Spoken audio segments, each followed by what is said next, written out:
गुरु प्यारी साध संगत जी, धन कृपाल जी, हम सबके जीवन में कुछ ना कुछ चिंताएं लगी रहती है। किसी के घर में संतान नहीं है तो उसकी चिंता, किसी के घर में पैसा नहीं है तो उसकी चिंता, किसी का कोई बिजनेस नहीं चल रहा तो उसकी चिंता। कुल मिलाकर हम सब अपनी अपनी चिंताओं से घिरे पड़े हैं। किसी को शरीर की चिंता है, किसी को धन दौलत की है, किसी को संतान की है। लेकिन हम इधर उधर अपनी चिंताओं को गाते रहते हैं। मुझे ये प्रॉब्लम है, मेरे साथ ये समस्या है, मैं इस चीज़ से परेशान हूँ। अगर हम उन समस्याओं को उस परमात्मा के चरणों में सुपुर्द कर दें तो हमें उस चिंता का हल ही नहीं मिलता, बल्कि वो सारी खुशियाँ मिल जाती हैं जो हमें चाहिए होती हैं। आइए इसको एक अच्छे से वृत्तांत के साथ सुनते हैं। एक बार एक वैद्य था, बहुत गरीब था। उसका रोज का खर्चा उसकी वैद्य पे जो वो दवाई दिया करता था उसी से चलता था। अब उसकी पत्नी उसको सुबह ही पर्चा बनाकर दे दिया करती थी कि आज घर में ये सामान चाहिए। जैसे हर एक औरत अपने घर में करती है कि हमें ये सामान आज ख़त्म हो गया, ये चाहिए, आज ये चाहिए। ऐसे ही उसकी पत्नी भी उसको सुबह पर्चा बनाकर दे दिया करती थी। उस वैद्य ने अपने दवाखाने में एक मंदिर बनाया हुआ था जिसमें अपने गुरु की, अपने इष्ट देव की फोटो लगाई हुई थी। वो पर्चा ले जाकर वो उस खाने में रख दिया करता था और अपनी ड्यूटी करने लगता, अपना वैद्य का काम संभालने लगता। अब वो वैद्य बहुत समाज सेवी भी था, तो वो ये पहले ही अंदाजा लगा लेता कि इसके लिए मुझे कितने पैसे चाहिएंगे। उतने मरीजों को वो दवाई पैसों में दिया करता था और उसके बाद आने वाले मरीजों को दवाई वो फ्री दिया करते थे। तो उनकी समाज सेवा बहुत ज़्यादा प्रचलित थी, इधर उधर बहुत ज़्यादा उनकी समाज सेवा फैली हुई थी। लोग उनके पास आ भी जाया करते थे, कभी कभार तो कोई नहीं भी आता था। वो बहुत छोटे से वैद्य हुआ करते थे, तो लोगों को लगता था कि कभी हमसे पैसे लेगा और कभी नहीं लेगा, पता नहीं इसकी दवाई लगेगी या नहीं लगेगी। क्योंकि हम लोगों को भी विश्वास वहीं होता है जहां हमें अच्छे से पैसे देने पड़े, जहां हमारा अच्छे से खर्चा हो जाए, वहीं पर हम लोगों को विश्वास होता है कि यहाँ पे हमें दवाई लगेगी। अब वो वैद्य को कोई आकर वहाँ से दवाई लिया करता और कोई नहीं भी लिया करता। एक दिन बहुत ही अंधेरी तूफान आया पड़ा था, बहुत बारिश का मौसम था। एक गाड़ी आकर वहीं वैद्य के पास रुकी, तो उस वैद्य ने उनसे पूछा क्या हुआ।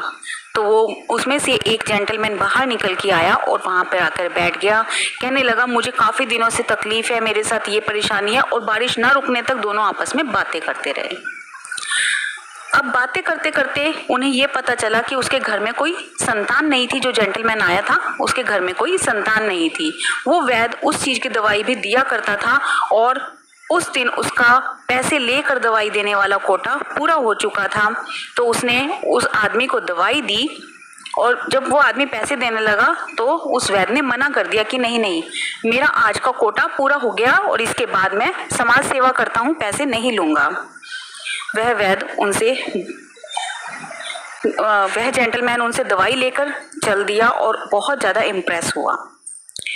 उस व्यक्ति ने अपनी पत्नी को वह दवाई खिलाई और कुछ समय के बाद उनके यहाँ पर एक बेटी पैदा हुई। वह वैद्य एक बार बीच में और आया उनको बधाई देने के लिए कि मेरे घर बेटी हुई है। इसी बात पर वैद्य ने भी कहा कि हाँ, मेरे घर पे भी अभी कुछ ही समय पहले बेटी हुई है। अच्छी जानकारी दोनों में हो चुकी थी, बट उसके बाद वो फिर कभी नहीं मिले। वैद्य अपना काम करता और वो जेंटलमैन अपना काम कर रहा था। अब धीरे धीरे उनका काम चल रहा था। वैद्य का वही कार्य था, रोज अपना जितना कमाना, जितना उसको चाहिए, और उसके बाद वो समाज सेवा किया करते थे। कुछ समय के बाद बेटी जवान हो गई। अब उसकी शादी का समय आया। पत्नी ने सारा सामान लिख कर दे दिया कि इतने पैसे शादी में लगेंगे, इतना इतना खर्चा है, और अब ये कहीं से भी करके लाओ और फला फला दिन में बेटी की शादी है। अब बेटी की शादी के दिन जैसे जैसे नज़दीक आने लगे, वैद्य बड़ा परेशान और हैरान होने लगा और कहने लगा, हे परमात्मा, मैंने तो अपनी सारी जिंदगी तुझे सुपुर्द की हुई है, मैंने तो अपना पर्चा हर समय तेरे आगे रखा है, आगे भी तू ही जान, कहाँ से आएंगे, कैसे होंगे, कहाँ से मेरी बेटी की शादी होगी, सब तू ही जान, मुझे कुछ नहीं पता। अब क्या होता है कि सब चीज़ की बुकिंग करने गए, थोड़ा थोड़ा पैसा जो भी था वैद्य के पास या उनकी फेमसिटी के कारण उनको वो जगह वगैरह जो भी कुछ सामान था उनका बुक हो गया। अब कुछ समय के बाद वो बेटी का शादी का दिन और नज़दीक आया और सिर्फ 1-2 दिन शादी में बचे थे। अब तो वैद्य उन अपने परमात्मा के आगे, अपने इष्ट देव के आगे दुखी होकर कहने लगा, हे इष्ट देव, अब तो मेरी विनती सुन लीजिए, मैं क्या करूं? पत्नी भी मुझ पर दबाव बनाए हुए है, गलती उसकी भी नहीं है, आज तक उसने जो पर्चा बना कर दिया मैंने उसको उतना ही दिया है, कभी उससे ज़्यादा मैं उसे दे नहीं पाया, क्योंकि उसको घर चलाना था और मुझे समाज सेवा करनी थी। मैंने तो आपके सुपुर्द होकर काम किया है, कृपा कर कुछ मदद कीजिए। वो दिन भी सारा ऐसे ही निकल जाता है, पर वैद्य के पास कोई ऐसी कमाई नहीं होती जिससे वो अपनी बेटी की शादी का खर्च उठा सके। अगले दिन आकर वैद्य फिर से अपनी ड्यूटी पर बैठ गया। उधर पत्नी ने गुस्सा किया कि आप क्या कर रहे हो, आपको नहीं पता 2 दिन में बारात आ जाएगी, हमारे घर से बारात आएगी, हम उनको क्या खिलाएंगे, क्या पिलाएंगे, मेहमानों को क्या देंगे, क्या करेंगे, बेटी की शादी है, ऐसे कैसे चलेगा? मैंने आज तक आपसे कुछ नहीं मांगा, पर कम से कम ये तो ध्यान रखिए कि बेटी की शादी है, उस पर खर्च होगा तो वो मुझे खर्च चाहिए ही चाहिए, आप जैसे मर्जी कीजिए। इस पर वैद्य सारी रात नहीं सोया, दुखी होता रहा, सोचता रहा कि मैं क्या करूं। परेशान वैद्य अपने इष्ट देव से प्रार्थना करने लगा।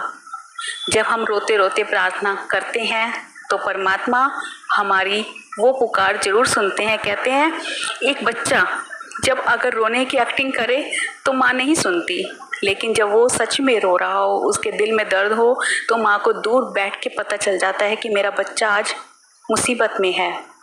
तो वो परमात्मा तो बहुत बड़ी, हमारी माँ की भी बहुत बड़ी, कई कई माँओं की माँ है, उसके अंदर हमारे लिए खूब दर्द भरा पड़ा है, हमारे लिए खूब रोते हैं, हमारे लिए खूब करते हैं। तो क्या उन्हें इस बात का एहसास नहीं होगा कि मेरे बच्चे को आज मेरी ज़रूरत है?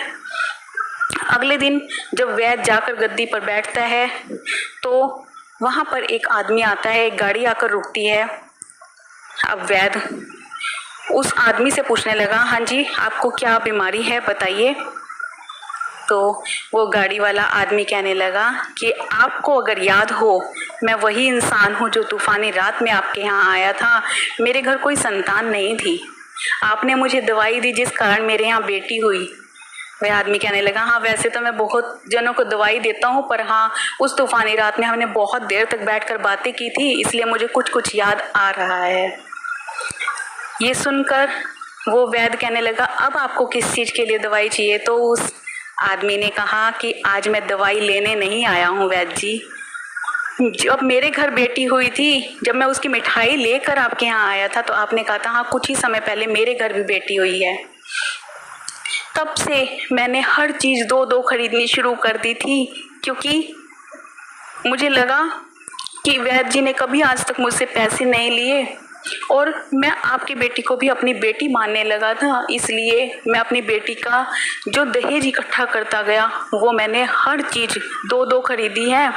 और कुछ ही समय में वहाँ पर भंडार भर गए सब, कोई घोड़े पे, कोई हाथी पे लेकर इतना सामान आया कि किसी अमीर की बेटी भी इस तरह विदा नहीं होती जैसे उस गरीब वैद्य की बेटी विदा हुई। तो अगर हम अपनी चिंताओं को उस परमात्मा के सुपुर्द कर दें तो वो परमात्मा हमारी हर छोटी से छोटी, हर बड़ी से बड़ी पुकार सुनता है। तो हम इन चिंताओं को अपने सिर पर लेकर क्यों घूमते हैं, ये समझना बहुत मुश्किल है। हम सब जानते हैं कि अगर हम परमात्मा के हवाले करेंगे तो हमारे सारे काम सुधर जाएंगे, फिर भी हम खुद बड़े बनना चाहते हैं। हमारी हालत तो उस कुत्ते के जैसी है जो एक ट्रक के नीचे बैठा है और सोचता है, जब वो ट्रक चल रहा है उसके साथ साथ चलता है, सोचता है ये ट्रक मैं चला रहा हूँ। और जब वो थक कर बैठ जाता है, उसके बाद भी जब ट्रक ऊपर से निकल जाता है, तब उसको पता चलता है कि ये तो चलाने वाला कोई और है, मैं तो अपने आप को वैसे ही बड़ा समझ रहा था। यही हालत हम सबकी है।